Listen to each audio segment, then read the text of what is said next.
साथियों, आप सभी का आपके अपने यूट्यूब चैनल टारगेट टीचिंग 247 में स्वागत है। साथियों, आज हिंदी में हम बहुत ही महत्वपूर्ण टॉपिक पे आज डिस्कस करने जा रहे हैं और आज की जो टॉपिक रहने वाला अलंकार से रिलेटेड रहने वाला है। और इससे रिलेटेड जो भी इम्पोर्टेंट प्रश्न हैं जो आने नए एग्जामों में आए हुए हैं, उन सभी प्रश्नों का हम बिल्कुल थ्योरी और साथ में एक डिटेल एनालिसिस करने वाले हैं। और मैं पूरी कोशिश करूँगा कि अलंकार के जितने भी कॉन्सेप्ट हैं आपको समझ में आए और चीज़ों को ट्रिक्स सहित मैं आपको समझाने की कोशिश करूँगा। तो साथियों, जैसे आप मैं पहला क्वेश्चन ले लेता हूँ। आप समझिए किस तरीके से प्रश्न आते हैं। ऐसे यदि ये कहा जाएगा, जैसे आप क्वेश्चन 1 देख पा रहे हो, इसमें एक इस तरीके की शॉर्ट पोएम दे देगा, बोलेगा बताइए इसमें से कौन सा अलंकार है, जिसे आप इसको पढ़ने की कोशिश करिएगा। इसमें लिखा है कि सोहत ओढ़े पीत पट श्याम सलोने गात मनहु। याद रखिएगा, यहाँ पे पढ़ते समय बहुत आपको ध्यान से पढ़ना है, स्पीड में नहीं पढ़ना है। जब भी आप एग्जाम में बैठे, मनहु नील मणि शैल पर आतप प्रयोग प्रभात, इसमें कौन सा अलंकार है। ठीक, तो इसका जो अलंकार होगा आपको यहाँ पे याद रख लेना है कि यहाँ पे उत्प्रेक्षा अलंकार होगा। कारण क्या है, क्योंकि यहाँ पे मनहु शब्द का प्रयोग किया गया है।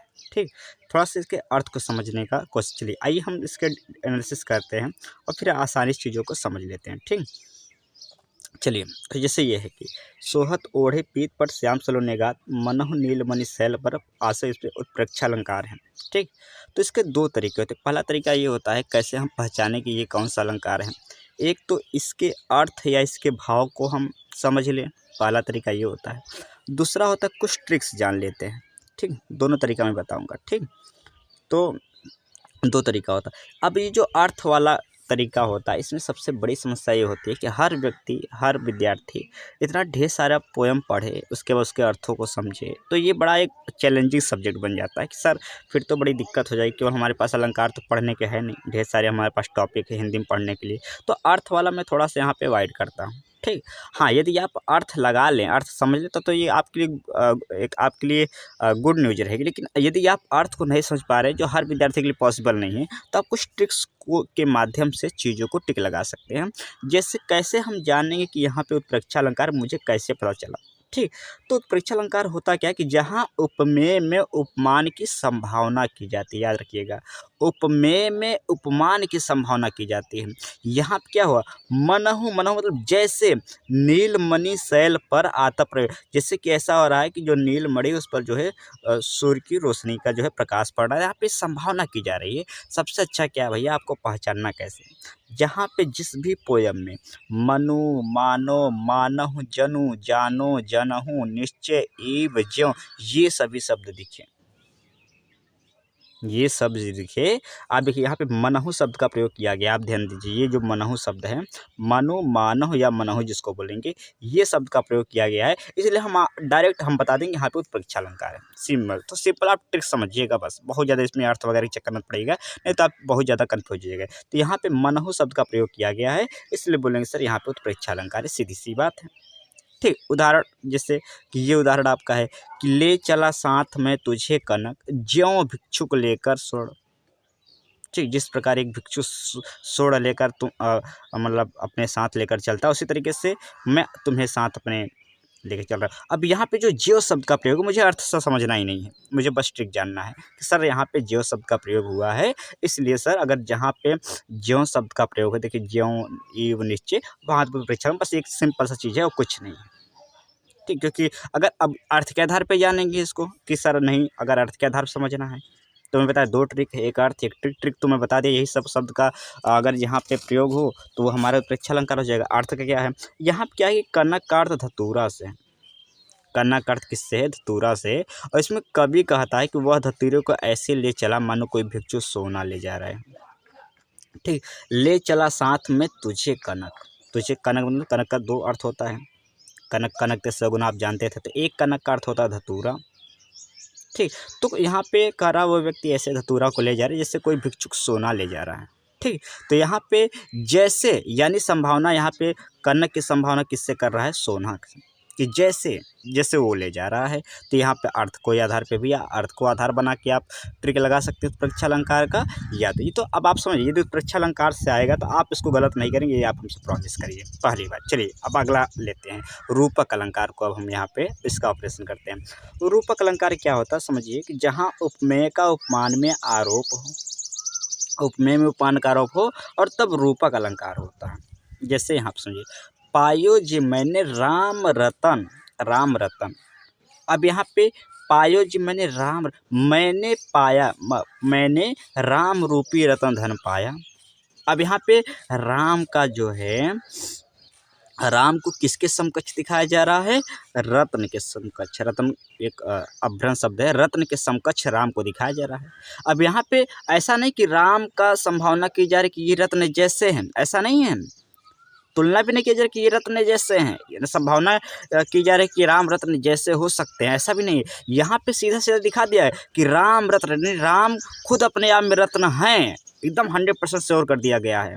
समझ लीजिए कि यहाँ पे जैसे राम रत्न शब्द आ जाए, यहाँ पे सीधी सीधी सा अर्थ है कि यहाँ पे राम को रत्न के समान दिखाया नहीं गया है, बिल्कुल है, ये पूरी तरीके से श्योर कर दिया गया है।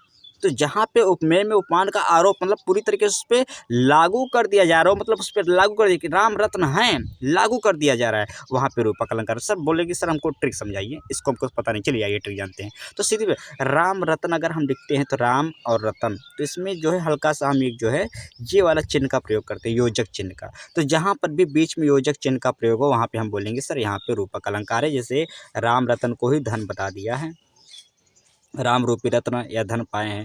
राम रतन उपमेय पर धन, यहाँ पे राम रत्न उपमेय में धन उपमान का आरोप है एवं दोनों में भिन्नता है। तो ये आप समझ सकते हैं। तो ये सिंपल तरीका है कि जिसमें ये कंपेयर न किया जाए, संभावना न व्यक्त किया जाए, बल्कि उसे उसके जैसा बता ही दिया जाए, तो वो हमारा रूपक अलंकार हो जाएगा। ठीक, अब आप समझिएगा, मैं अलंकार के बारे में कुछ चीज़ क्लियर कर दूँ। जरूर जिससे अगर मान लेते कोई एक ऑप्शन दिया है कि सर चलिए मान लेते हैं यही ऑप्शन है कि सर चलिए उत्प्रेक्षा अलंकार है कि रूपक है कि श्लेष है, हमको पता नहीं चल रहा है। तो जब आप एक किसी में कंफ्यूज होते हैं, जैसे आप छांट ले, उत्प्रेक्षा का आप ट्रिक जानते हैं, यमक का ट्रिक वैसे होता है, ऐसे श्लेष का ट्रिक होता है। जब तीनों आप कन्फर्म कि ये हो सकता है या ये नहीं हो सकता, ये नहीं हो सकता, जाहिर सी बात यही होगी। तो इस तरीके से भी ऑप्शन को चूज किया जाए, जरूर नहीं कि आप चारों ऑप्शन के बारे में आपका जो है डाउट क्लियर ही हो। ठीक, तो इस तरीके से भी माफ़ करिए चीज़ों को क्लियर कर सकते हैं। हम बात करेंगे यमक अलंकार का। तो यमक अलंकार क्या होता है? जब किसी पंक्ति में एक से अधिक बार कोई शब्द आए और उनके अर्थ भी अलग अलग हो, तब यमक अलंकार होता है। कनक, कनक ते 100 गुनी मादकता अधिक है। अब यहाँ पे कनक शब्द का जो है एक से अधिक बार कोई शब्द है, तो यहाँ पे कनक जो शब्द है एक से अधिक बार आया है शब्द, और उनके अर्थ भी अलग अलग हो। इस कनक का अर्थ होता है सोना और इस कनक का अर्थ होता है धतूरा। तो जहाँ पे एक से अधिक बार कोई शब्द आए लेकिन उनका अर्थ अलग अलग हो, तो वहाँ पे क्या हो जाएगा? अपना कनक माफ़ करिए क्या कहते हैं, यमक अलंकार हो जाएगा। ठीक, तो अब यहाँ समझो कोई शब्द का बार बार रिपीटेशन हो और उसके अर्थ यानी उसके जो मीनिंग्स हो अलग अलग हो, तो हम वहाँ पे सिंपल से हम समझ सकते हैं यहाँ पे हमारा यमक अलंकार है। सीधी सी बात है, कुछ इसमें सोचना नहीं। ठीक, श्लेष अलंकार का क्या अर्थ होता है कि जब किसी पंक्ति में कोई एक शब्द एक ही बार प्रयुक्त हो, कोई शब्द एक ही बार प्रयुक्त हो लेकिन उसके अर्थ अलग अलग हो, तब श्लेष अलंकार होते हैं। इसमें शब्द एक से अधिक बार आ रहे थे और अर्थ भिन्न भिन्न, इसमें भी अर्थ भिन्न भिन्न आएंगे लेकिन एक ही बार प्रयुक्त हो रहा है। जैसे रहीमन पानी राखिए और बिन पानी सब चुन, और पानी गए न उबरे मोती मानुष चुन। यहाँ पे पानी शब्द का एक ही बार प्रयोग हुआ पहले भी लाइन में। इसका मतलब अब यहाँ पे पानी के कई अर्थ निकल जाते हैं। यहाँ पे पानी का अर्थ चमक भी होगा, पानी का अर्थ प्रतिष्ठा भी होता है, जल भी होता है। रहीमन पानी राखिए यानी रहीमन जो है अपना सम्मान रखिए, और बिन सम्मान सब सुन। अगर किसी के पास कोई रिस्पेक्ट नहीं रहेगा, सम्मान रहेगा, तो यानी वो उसका अस्तित्व ही शून्य है। और पानी गए नूबर, एक बार का प्रतिष्ठा चली गई, तो जैसे मोती मानुष चुन, जैसे अगर मोती में से क्या कहते हैं, अगर मोती में से आपका जो है चमक चला गया, यहाँ पे अब पानी का अर्थ मोती के लिए चमक शब्द का प्रयोग किया गया है। तो जैसे मोती में चमक चला गया, इंसान के अंदर प्रतिष्ठा चली गई, और चूना के अंदर जल चला गया, तो जैसे ये तीनों बिल्कुल इनका से ख़त्म हो जाता है। उसी तरीके से जो है कहा गया है कि भैया इंसान को अपना प्रतिष्ठा बहुत सोच समझ के रखना चाहिए। तो ये पूरी बात है, तो सिंपल सा तरीका है। तो इस तरीके से हम समझ जाएंगे सर हमारा यहाँ क्या है, हमारा श्लेष अलंकार है। अलंकार होता क्या है तो समझिएगा। अलंकार क्या होता है? काव्य की शोभा बढ़ाता है, यानी काव्य की शोभा में वृद्धि करता है, उत्पन्न नहीं करता। काव्य की शोभा उत्पन्न नहीं करता, बल्कि काव्य की शोभा में वृद्धि करता है, उसकी शोभा बढ़ाता है। और ऐसे शब्दों को अलंकार कहते हैं। जो भी काव्य की शोभा बढ़ाए ऐसे शब्दों को अलंकार कहा जाता है। और अलंकार जो है इसके, अगर माफ़ करिए, अलंकार जो है, अब अलंकार जो है आप थोड़ा समझिएगा। अलंकार जो संप्रदाय के जो इसके प्रतिष्ठापक कहे जाते हैं, अलंकार जो है इसके जो प्रतिष्ठापक यानी जिन्होंने इसकी स्थापना की थी, वो आचार्य भामा हैं। इनके बारे में आप जान लेंगे। अलंकार के यदि मैं भेद बोलूँ तो अलंकार को 3 आधार पे हम 3 भेद होते हैं, शब्दालंकार, अर्थालंकार और उभयालंकार। ठीक? तो हालाँकि इसे 2 मुख्य रूप से 2 ही भेद माना जाता है। अलंकार अगर हम बात करेंगे शब्दालंकार में, तो शब्दालंकार के 5 भेद होते हैं, आपको याद रख लेना है। अनुप्रास, यमक, श्लेष, विवक्षा, वक्रोक्ति। और अर्थालंकार कितने भेद होते हैं? उपमा, रूपक, उत्प्रेक्षा, अन्योक्ति, अतिशयोक्ति। ये सभी शब्दालंकार, अर्थालंकार के ये अन्य भेद हैं। उभयालंकार क्या होते हैं? जो जिसमें शब्द वर्ष दोनों के माध्यम से चमत्कार उत्पन्न करने वाले। तो याद रखिए, शब्दालंकार क्या होता है? जिसमें शब्द के माध्यम से उसमें उसके भाव या उसके अर्थ में कुछ चमत्कार उत्पन्न हो या उसकी शोभा बढ़ जाए, तो शब्दालंकार बोलेंगे। उसके अर्थ के आधार पे यदि उसके क्या कहते हैं कि उस काव्य में उसकी शोभा बढ़ जाए, ठीक? या उसमें कुछ अच्छा चमत्कार उत्पन्न हो जाए, तो उसे अर्थालंकार बोलेंगे। आपको याद कैसे करना है? तो आपको शब्दालंकार याद कर लेना है, अनुप्रास, क्योंकि इसमें भी अनुप्रास अलंकार क्या होता है कि जब वर्णों की आवृत्ति बार-बार होती है, यानी कुल ये शब्द से ही इसमें मैटर है, शब्द ही इसमें मुख्य है। यमक में भी क्या है? शब्दों की बार-बार आवृत्ति हो रही थी, तो इसमें भी शब्द मुख्य है। श्लेष में भी क्या होता है कि एक ही शब्द का अलग-अलग अर्थ, तो यहाँ भी शब्द मुख्य है। विप्सा में भी या वक्रोक्ति में भी यही होता है कि विप्सा वक्रोक्ति में क्या होता है कि जब उस शब्द का एक कोई अलग अर्थ निकले, तो यहाँ भी शब्द मुख्य है। तो इसलिए इन सभी को बोला जाएगा शब्दालंकार बोला जाता है। तो शब्दालंकार को आपको याद रख लेना है। अगर शब्दालंकार को याद रखे रहेंगे तो पूछेगा इसमें से कौन सा अर्थालंकार है, तो शब्दालंकार याद रखे रहेंगे तो अर्थालंकार आसानी से आप उसमें छांट सकते हैं। ये इसका सिंपल सा छोटा सा ट्रिक है। चलिए अगले प्रश्न को लेते हैं, समझते हैं। पहला ये है, दूसरा प्रश्न ये है, भैया मेघमय आसमान से उतर रही है वह संध्या सुंदरी परी सी धीरे धीरे, दी गई पंक्ति में कौन सा अलंकार है? इसमें अलंकार बताना है आपको कौन सा अलंकार है। तो ये क्या है भाई, यहाँ पे कौन सा अलंकार होगा? मानवी कर्ण अलंकार। अब बोलोगे सर ये क्या होता है? तो मेघमय आसमान से उतर रही वह संध्या सुंदरी परी से धीरे धीरे, यानी जो बादल है आसमान से इस तरह विचरण कर रहे हैं, जैसे कोई शाम को सुंदर कोई एक परी है, वो अपना इधर से उधर घूम रही है। तो यहाँ पे मेघ यानी बादल का मेघमय आसमान से, यानी यहाँ पे मेघ यानी बादल की तुलना किससे कर रही है? मेघ को एक सुंदरी स्त्री के रूप में दिखा रहा है। यानी जब किसी निर्जीव चीज़ की तुलना किसी आपकी सजीव वस्तु या इंसान से करें, तो हम बोलेंगे सर वो हमारा क्या है, वहाँ पे यानी मेघ को इंसान के जैसा, इसकी जो मेघ के लक्षण दिखा रहा है, इसमें जो मेघ के बारे में लक्षण दिखा रहा है, ये बिल्कुल इंसानी प्रवृत्ति के जैसा दिखा रहा है। इसलिए यहाँ आप कहेंगे सर यहाँ पर यानी जो निर्जीव चीज़ था उसको मानवीकरण कर दिया गया, उसको मानव जैसा दिखाया गया है। तो यहाँ पे हो जाएगा मानवीकरण अलंकार हो जाएगा। इसको आपको याद रखना है, ठीक। तो थोड़ा समझते हैं अलंकारों के बारे में, जो मुख्य मुख्य अलंकार है। तो मानवीय कड़ा अलंकार क्या होता है? जहाँ पे अचेतन वस्तु यानी जो निर्जीव वस्तु है का चेतन अथवा जीवित प्राणी के समान वर्णन किया जाए। यानी जब किसी निर्जीव चीज़ को ऐसा दिखाया जाए कि इसमें प्राण है, और जैसे कि इसमें बादल को ऐसा दिखाया जैसे कि वो कोई स्त्री है, यानी कोई जीवित चीज़ है। तो ऐसा किया जाए, तो जब प्रकृति के पदार्थों पर मानवीय क्रियाकलापों का आरोप किया जाए अथवा प्रकृति की वस्तुओं को मनुष्य की तरह कार्य करते हुए प्रकट किया जाए, तो वहाँ पे मानवीय कर्ण अलंकार होता है। आपको याद रख लेना है। कुछ अलंकार के बारे में जान ले तो जो मुख्य हैं, पहला हमारा है, अगर हम बात करेंगे तो हमारा उपमा अलंकार है। फिर विभावना अलंकार, उत्प्रेक्षा अलंकार। इन तीनों के बारे में थोड़ा सा ये बिल्कुल एक दूसरे से जुड़े हुए होते हैं, तो समझना थोड़ा सा मुश्किल हो जाता है। तो यहाँ पे पहचानने के मैं थोड़ा सा ट्रिक भी बताऊंगा, जिससे आपको आगे चीज़ों को ट्रिक लगाने में बड़ा आसानी हो जाए। उपमा अलंकार क्या होता है? जब किसी व्यक्ति या वस्तु की तुलना, सीधे सी बात है, जब किसी वस्तु या व्यक्ति की तुलना किसी दूसरे वस्तु से की जाए, तो उपमा अलंकार है। जैसे कि कर कमल सा कोमल, यानी जो कर है उनका वो कैसा है, वो कमल सा यानी कमल जैसे कोमल है। तो यानी कमल से कर की तुलना किससे की गई? कमल से की गई है। तो जहाँ पे तुलना शब्द का प्रयोग हो, वहाँ पे इसका पहचान क्या है? साथ सी से लगा होगा। तो ये हमारा हो जाएगा, हमारा उपमा अलंकार हो जाएगा, सीधी सी बात है।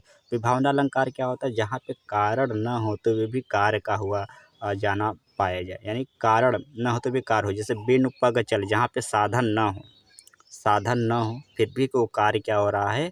हो रहा हो। जैसे बिन पग यानी पैर नहीं है, बिन पग चले यानी बिना पैर के चल रहा है, साधन नहीं है लेकिन कार्य हो रहा है। और सुने बिनु काना, कान नहीं है लेकिन फिर भी सुन रहा है, साधन नहीं है कार्य हो रहा है। कर बिनु कर्म करे, यानी उसका हाथ नहीं फिर भी वो काम कर रहा है। करे विधि नाना, आनन रहित सकल, यानी उसका मुख नहीं है फिर भी सकल उसका रस भोगी है। और बिन वाणी वक्ता बड़ जोगी, यानी उसके पास वाणी नहीं है, आवाज़ नहीं, फिर भी वो बहुत अच्छा वक्ता है। तो ये जहाँ पे मतलब काम तो हो रहा है लेकिन वहाँ पे कारण ना हो, कारण के न होते यानी साधन के न होते हुए भी वहाँ पे कार्य हो, तो हमारा क्या कहलाएगा, विभावना अलंकार हो जाएगा, सीधी सी बात है। उत्प्रेक्षा अलंकार तुम्हें पहले बता ही दिया, पहचान यही सब है। जनु मनु यू मानो, जैसे ले चला मैं तुझे कनक, ज्यों भिक्षुक लेकर स्वर्ण जनक, तो ज्यों शब्द का प्रयोग हुआ जहाँ पे संभावना व्यक्त की जाए। अलंकार क्या होता है, अलंकार की परिभाषा सिंपल से मैं बता दिया, जहाँ पे जो है यह एक अलंकार का शाब्दिक अर्थ होता है आभूषण, जिसका अर्थ क्या होता है आभूषण, और जिस प्रकार स्त्री का शोभा आभूषण से होता है उसी प्रकार जो काव्य की शोभा अलंकार से होती है, अर्थात जो किसी वस्तु को अलंकृत करे वह अलंकार कहलाता है।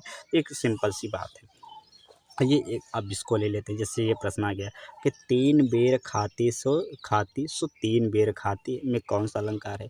तीन बेर खाती सो तीन बार, अब यहाँ पे यमक अलंकार है। कितना यमक अलंकार, क्यों, क्योंकि यमक अलंकार इसलिए क्योंकि सर ये जो बेर है दो शब्द प्रयोग हुआ है, दो बार, एक से अधिक शब्दों का प्रयोग होता है लेकिन अर्थ भिन्न हो। एक बेर का अर्थ होता है हमारा टाइम कि 3 बार, यानी सुबह दोपहर शाम, और एक बेर का अर्थ होता है बैर, क्या होता है, जो बैर फल होता है। तो एक ही शब्द का अलग अलग अर्थ, तो यहाँ पे यमक अलंकार हो जाएगा। ठीक, तो इस तरीके से समझते हैं। तो ये जो पहली बात तो ये रचना है, ये क्या है, कवि भूषण द्वारा एक रचित काव्य है, तीन बेर खाती थी, वे तीन बेर खाती हैं। और इस पंक्ति का अर्थ है कि वीर जो शिवाजी महाराज थे, उनके आतंक से मुगल बादशाहों की रानियाँ महान कष्ट में जीवन बिता रही हैं। ठीक, और यानी कि इससे एक आता है जो जब मुग़लों का आक्रमण होता है शिवाजी पे, तो जो उनकी रानियाँ आराम से जो है जो 3 टाइम खाती थी, सुबह दोपहर शाम, अब ये सब छिन गया है। अब बेचारे केवल बैर खाकर ही जो है, अब केवल 3 बेर खाकर, यानी 3 बैर के ही खाकर जो है उनको संतोष करना पड़ता है। तो ये उस समय की एक रचना है, जो रानियाँ 3 दिन में 3 बार भोजन किया करती थी, अब वो जंगल भटकते हुए मात्र 3 बेर या फल खाकर ही दिन काट रही हैं। तो इसलिए इस तरीके का ये कवि भूषण जी ने इस तरीके का किया था। अब हम जानते हैं अलंकार, इसका कुछ उदाहरण लेते हैं और किस तरीके से चीज़ें जुड़े होते हैं। जैसे उपमा अलंकार, श्लेष हुआ, उत्प्रेक्षा हुआ, यमक हुआ।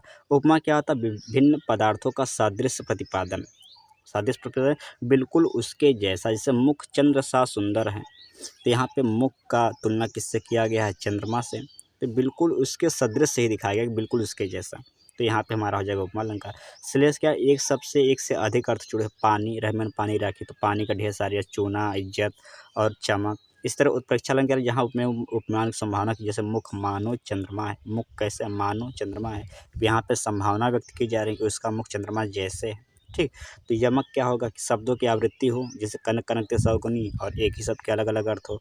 तो इस तरीके से चीज़ों को हम पहचान सकते हैं, जो बिल्कुल एक सरल तरीका है। हम बात करेंगे अगले प्रश्न को, उषा सुनहरे तीर बरसाती, जय लक्ष्मी सी उदित हुई में कौन सा अलंकार है।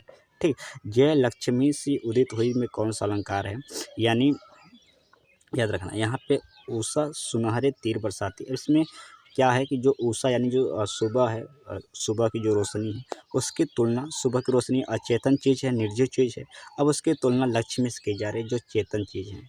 ठीक, तो अब यहाँ पे सीधा सी बात है, जब किसी निर्जीव चीज़ों का किसी सजीव चीज़ों से तुलना की जाए या उसमें उसका प्रतिपादन किया जाए, तो क्या होता है, मानवीकरण अलंकार होता है। इसको तो पहचानना बहुत कठिन है नहीं। इसमें सिंपल इसका उदाहरण क्या है कि इसमें जो उषा है यानी जो भोर है, उसको सुनहरे तीर बरसाते हुए नायिका के रूप में दिखाया जा रहा है। यहाँ भी निर्जीवों में क्या हो रहा है, मानवीय भावनाओं का होना दिखाई दे रहा है। तो यहाँ भी हमारा क्या हो जाएगा, आपका, आप बोलेंगे सर यहाँ पे मानवीकरण अलंकार है, ये आपको याद रखना है। ये कुछ और उदाहरण ले लेते हैं उपमा अलंकार का, जैसे एक पीपर पात सरिस, सरिस सा से सी सरिस, ये जो शब्द है सरिस मतलब जैसा, तो जहाँ पे जैसा शब्द आया वहाँ पे उपमा अलंकार होता है। जब काव्य में किसी वस्तु या व्यक्ति की तुलना किसी अत्यंत प्रसिद्ध वस्तु या व्यक्ति से की जाती है तो उपमा अलंकार होता है। यहाँ पे पीपल का तुलना मन से की जा रही है, मन तो फेमस चीज़ है, और पीपल क्या है, जैसे मन हमेशा हिलता डुलता रहे, वैसे पीपल, जैसे जैसे पीपल का पत्ती हमेशा हिलता डुलता रहता है, वैसे मन जो होता है हमेशा हमारा हिलता डुलता रहता है, नहीं एक जगह से भटकता रहता है। तो इसी तरीके से यहाँ पे मन की तुलना पीपल से की गई है। यहाँ पे हमारा क्या हो जाएगा, पीपल के पत्ते से, पीपर पात यानी पीपल के पत्ते से, तो यहाँ पे उपमा अलंकार हो जाएगा। अतिशयोक्ति अलंकार होता है जहाँ पे किसी वस्तु या व्यक्ति आदि के गुण रूप सौंदर्य आदि का वर्णन इतना बढ़ा चढ़ा कर किया जाए कि उस पर विश्वास करना कठिन हो, और वह अतिशयोक्ति अलंकार, जैसे कि एक दिन राम पतंग उड़ाई और देवलोक में पहुंची, कि राम भाई पतंग उड़ाए और ये पतंग कहाँ पहुंच गए, देवलोक में। तो ऐसा पॉसिबल है क्या कि कोई इंसान इतना उड़ाए कि वो अंतरिक्ष को क्रॉस कर जाए, ऐसा हो नहीं सकता है।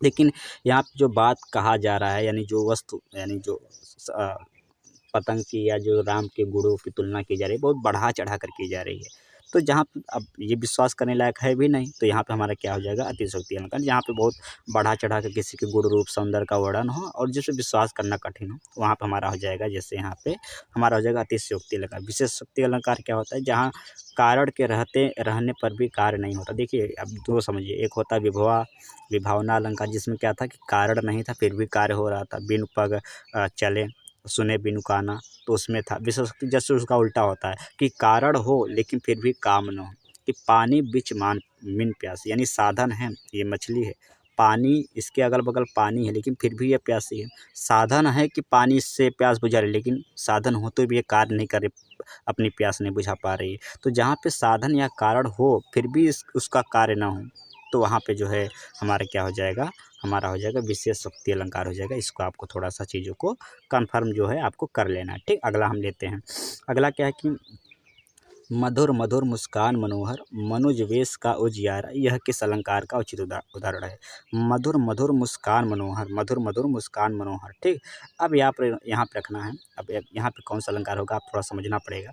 यहाँ जो अलंकार होगा हमारा हो जाएगा अनुप्रास अलंकार हो जाएगा। रीजन ये है कि यहाँ पे जो म शब्द की बार बार आवृत्ति हो रही है, म, तो जब जहाँ एक ही वर्ण या अक्षर की बार बार आवृत्ति हो तो वहाँ पे अनुप्रास अलंकार हो जाता है। इस तरीके से हम समझेंगे। तो आप समझना यहाँ पे जो म वर्ड है, यानी मधुर मधुर मुस्कान मनोहर मनुज वेश का उजियारा में जो म वर्ड की आवृत्ति, यानी इसका रिपीटेशन कई बार होने के कारण क्या हो रहा है कि यहाँ पे अनुप्रास अलंकार हो जाता है।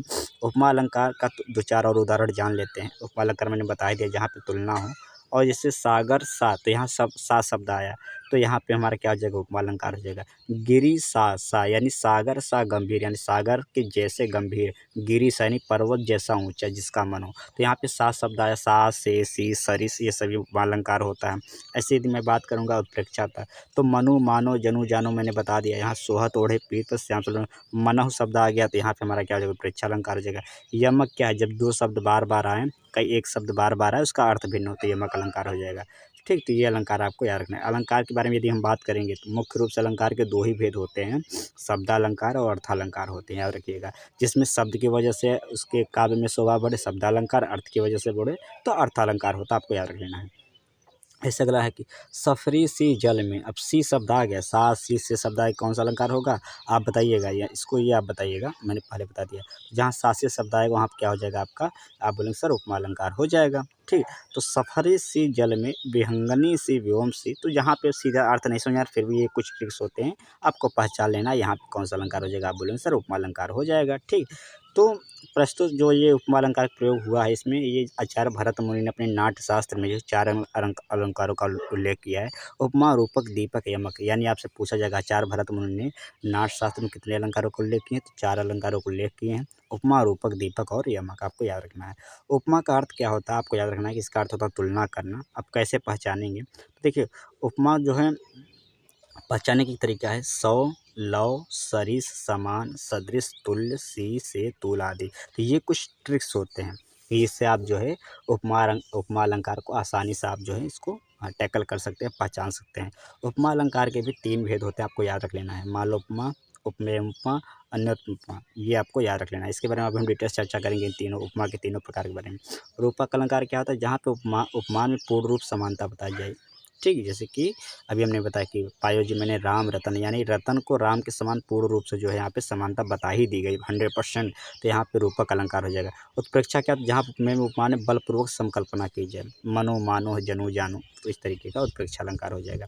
एक और आप बताइएगा इसका कि देख लो साकेत नगरी है यही, स्वर्ग से मिलने गगन में जा रही, आप इसका बताइएगा कि देख लो साकेत नगरी है यही, यानी ये साकेत जो नगरी है, इतने उसमें ऊंचे ऊंचे इमारतें हैं, ये ऐसा लगे जैसे ये स्वर्ग से मिलने जा रही हैं। तो अब इतना भी कोई बिल्डिंग नहीं हो जाएगा कि वो स्वर्ग से मिल जाए, तो यानी चीज़ों को बढ़ा चढ़ा कर बोला गया है। और जहाँ चीज़ों को उसके गुण धर्म को बढ़ा चढ़ा के बोला जाए, वहाँ पे क्या हो जाएगा, अतिशयोक्ति अलंकार हो जाएगा, आपको याद रख लेना। अतिशयोक्ति अलंकार क्या होता है, जहाँ पे जो है देखिए इसमें क्या है कि भाई स्वर्ग से मिलने गगन में जा रही, तो यहाँ पे नगर को जो है बहुत बढ़ा चढ़ा कर वर्णन किया गया है। तो यहाँ पे अतिशयोक्ति अलंकार हो जाएगा। सीधी सी बात है कि जब किसी वस्तु का बहुत अधिक बढ़ा चढ़ा कर वर्णन किया जाए तो वहाँ पर अतिशयोक्ति अलंकार होता है। उदाहरण एक और देख लेते हैं इस पे, जैसे हनुमान की पूँछ में लगन न पाई आग और सारी लंका जल गई, गए निशाचर भाग। यानी जो है हनुमान के पूँछ में हनुमान का पूँछ में जब आग लगा दी तो हनुमान का पूँछ नहीं जला था, बल्कि सारी नगर जल गया था, हनुमान का पूँछ बचा रह गया था। तो ये कैसे पॉसिबल हो सकता है? कुछ ही पूँछ से आग जलाया गया,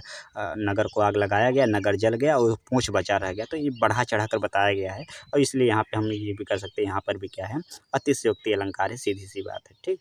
अब कुछ मुख्य अलंकार होते हैं जिसको आपको जानना जरूरी है, जैसे उल्लेख अलंकार हुआ, दृष्टांत अलंकार हुआ, विरोधाभास अलंकार हुआ, ये सब किस रूप में आते हैं तो याद रखिएगा। जहाँ एक वस्तु का वर्णन अनेक प्रकार से किया जाए वहाँ उल्लेख अलंकार होता है। तू रूप है किरण में, सौंदर्य है सुमन में, तू प्राण है पवन में, विस्तार है गगन में।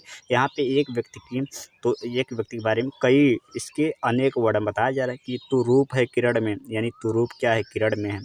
फिर बता रहा है तू सुमन, तू सौंदर्य यानी सुमनों में यानी फूलों में सबसे सुंदर तुम हो, किरणों में सबसे सुंदर तुम हो। एक ही व्यक्ति के गुण धर्म तुलना अलग अलग ढेर सारे रूपों में बताया जा रहा है। फिर बता रहा तो प्राण है पवन में, यानी एक ही व्यक्ति का जो है एक ही वस्तु का वर्णन अनेक प्रकार से किया जाए कि भाई तुम ही ये हो, तुम ये हो, तुम ये हो, तुम ये हो। तो यहाँ पे हो जाएगा उल्लेख अलंकार हो जाएगा। दृष्टांत या अलंकार क्या होगा, जहाँ उपमेय उपमान था उनके साधारण धर्मों में बिंब प्रतिबिंब भाव होता है। ये क्या होता है, सुख दुख के मधुर मिलन से यह जीवन जो परिपूर्ण, फिर घन में ओझल हो सस, फिर सस में ओझल। यानी यहाँ पे दो पहले तो कह रहा है कि फिर घन में ओझल हो शशि, फिर पहले बादल में शशि यानी चंद्रमा ये छिप जा रहा है और फिर चंद्रमा में बादल छिप जा रहा है। तो यहाँ पे पहले ये बिंब प्रतिबिंब, पहले ये इसमें छिपा ये इसमें छिपा, तो बिंब प्रतिबिंब भाव इसी को बोला जाएगा, एक दूसरे में समर्पित। तो इस तरीके का हो जाएगा, दृष्टांत अलंकार हो जाएगा। विरोधाभास क्या हो जाएगा, जहाँ विरोध न होते हुए विरोध का आभास दिया जाए। ठीक, जैसे कि विस्मय यह गोदावरी अमृतन को फल देत और केशव जीवनहार को अशेष दुख हर।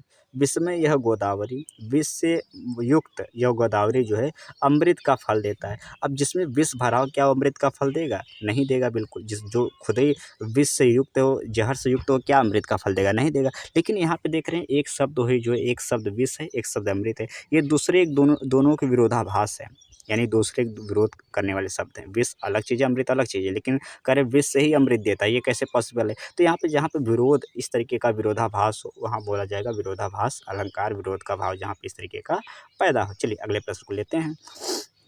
अगला प्रश्न क्या है कि रहीमन पानी राखिए और बिन पानी सब सून, पानी गए नूबरे मोती मानुष चुन। तो मैंने बता दिया यहाँ पानी शब्द का बार बार अलग कई अर्थों में प्रयोग किया जा रहा है, तो श्लेष अलंकार होता है, मैंने बता ही दिया है। श्लेष अलंकार क्या होता है, जहाँ पे एक ही शब्द के कई भाव या कई अर्थ हो तो ये श्लेष अलंकार होता है। श्लेष अलंकार की पहचान क्या है, इसमें सीधी सी बात है कि शब्दों के आपस में चिपके होने से की जाती है। मतलब एक ही शब्द में दो अर्थ चिपके होते हैं तो वहाँ पे श्लेष अलंकार होता है। जैसे कि पानी शब्द का प्रयोग 3 बार हुआ है, तो मैंने पहले इसके बारे में बता ही दिया है। ठीक, तो ये आपको समझ लेना है। ऐसे ही यमक अलंकार में मैंने बता दिया हूँ। यमक अलंकार कुछ एक उदाहरण ले लेते हैं, जैसे कि काली घटा का घमंड घटा। अब ये है, अब यहाँ पे काली घटा का घमंड घटा। अब एक घटा का मतलब क्या होता है, यहाँ पे बादल और एक घटा का होता है कम होना। तो यहाँ पे एक ही शब्द के कई अर्थ निकल रहे हैं, उस शब्द का दो से अधिक बार प्रयोग किया गया हो, तो यहाँ पे हमारा क्या हो जाएगा, यमक अलंकार हो जाएगा। इसका PDF मैं आपको टेलीग्राम पे प्रोवाइड करा दूंगा, आप वहाँ से चीज़ों को इसको एक बार अच्छे से पढ़ सकते हैं।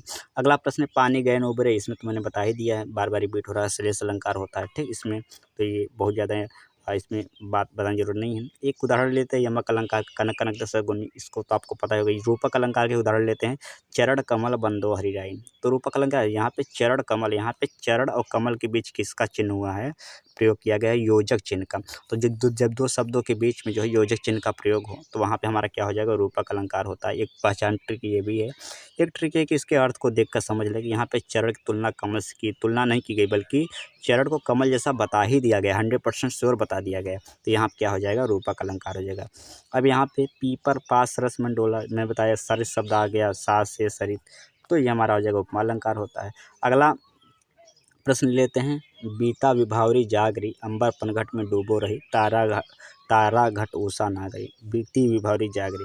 तो यहाँ पे क्या हो जाएगा, रूपक अलंकार हो जाएगा। ठीक, यहाँ क्योंकि यहाँ पे देखिए ये अंबर पनघट जो शब्द प्रयोग किया गया है, यहाँ बीच में योजक चिन्ह लगा हुआ है, अंबर पनघट के बीच योजक चिन्ह लगा हुआ है और इसलिए ये रूपक अलंकार हो जाता है, क्योंकि यहाँ पे अंबर को जो है पनघट के बराबर नहीं बल्कि 100% उसके जैसा ही दिखा गया। सीधी सी बात है, यहाँ पे क्या हुआ है कि उषा में नागरिक का अंबर में पनघट और तारा में घट का निषेध रहित आरोप हुआ, यहाँ पे रूपक अलंकार होता है, मैंने आपको पहले बता दिया है।